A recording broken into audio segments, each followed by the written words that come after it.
खुदा दा खौफ खाओ खुशदिल शाह ਉਹ ਜਿਹੜਾ ਮੁੰਡਾ ਵੇ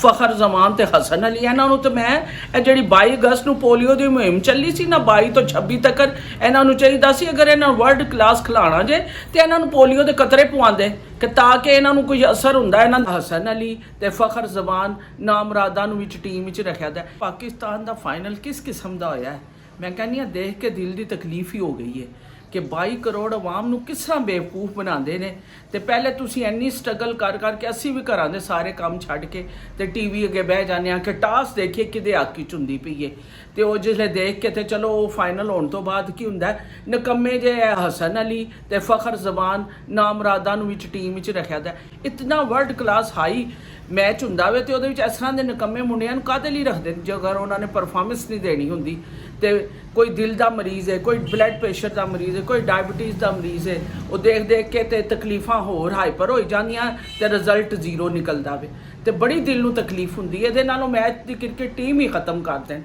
मैं तो जिसले रिजवान खान आउट होया तो समझो कि हुण मैं खत्म ही है तो देखो लोगों ने किस तरह उहदी परफॉर्मेंस रिजवान खान उहदे ते भी पानी फेर छड्डदे ने ते बाबर आजम देखो तुसी जे इन्ना अज 4-5 मैच हो गए ने वो 0 ते 10 ते 9 ते 2 ते फारिग हुंदा वे इस तरह ते नहीं ना हुंदा जिले इंडिया नाल मैच होया पिछला ते 2 रन्स तो पाकिस्तान आ रहा कसम खुदा दी कोई अफसोस नहीं होया उहदी वजह ऐ सी कि चलो इन्हां ने भी स्ट्रगल कीती ते उन्हां ने भी स्ट्रगल कीती ते हार जीत बंदा मुकाबला ते करना चाहिए हुण ये ते नहीं है ये जिहड़े नवे मुंडे आए ने ना नसीम शाह हो गया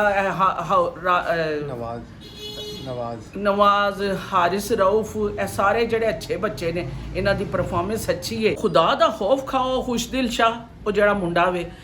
ਫਖਰ ਜ਼ਮਾਨ ਤੇ ਹਸਨ ਅਲੀ ਇਹਨਾਂ ਨੂੰ ਤੇ ਮੈਂ ਇਹ ਜਿਹੜੀ 22 ਅਗਸਤ ਨੂੰ ਪੋਲੀਓ ਦੀ ਮੁਹਿੰਮ ਚੱਲੀ ਸੀ ਨਾ 22 ਤੋਂ 26 ਤੱਕ ਇਹਨਾਂ ਨੂੰ ਚਾਹੀਦਾ ਸੀ ਅਗਰ ਇਹਨਾਂ ਵਰਲਡ ਕਲਾਸ ਖਿਲਾਣਾ ਜੇ ਤੇ ਇਹਨਾਂ ਨੂੰ ਪੋਲੀਓ ਦੇ ਕਤਰੇ ਪਵਾਉਂਦੇ ਕਿ ਤਾਂ ਕਿ ਇਹਨਾਂ ਨੂੰ ਕੋਈ ਅਸਰ ਹੁੰਦਾ ਇਹਨਾਂ ਦੀਆਂ ਲੱਤਾਂ ਟੁਰਦੀਆਂ ਇਹਨਾਂ ਦੇ ਮਸਲ ਠੀਕ ਹੁੰਦੇ ਹਰ ਵਾਰੀ ਸਾਨੂੰ ਨਾ ਬੜੀ ਪਰੇਸ਼ਾਨੀ ਹੁੰਦੀ ਹੈ ਦੇਖੋ ਉਹਨਾਂ ਨੇ ਮਿਹਨਤ ਕੀਤੀ श्रीलंका ਵਾਲਿਆਂ ਨੇ ਉਹਨਾਂ ਦੇ ਮੁਲਕ ਦੇ ਕੀ ਹਾਲਾਤ ਨੇ ਅਸੀਂ ਲੋਕ ਖੁਦ ਸਲਾਬ ਦੀ ਵਜ੍ਹਾ ਤੋਂ ਕਿਤਨੇ ਕ੍ਰਾਈਸਿਸ ਦਾ ਅਸੀਂ ਕਿਹਾ ਚਲੋ ਛੋਟੀ ਜੀ ਖੁਸ਼ੀ ਮਿਲ ਜਾਏਗੀ लेकिन इन्हां मुंडियां ने सानू खुशी नहीं होण दित्ती फाइनल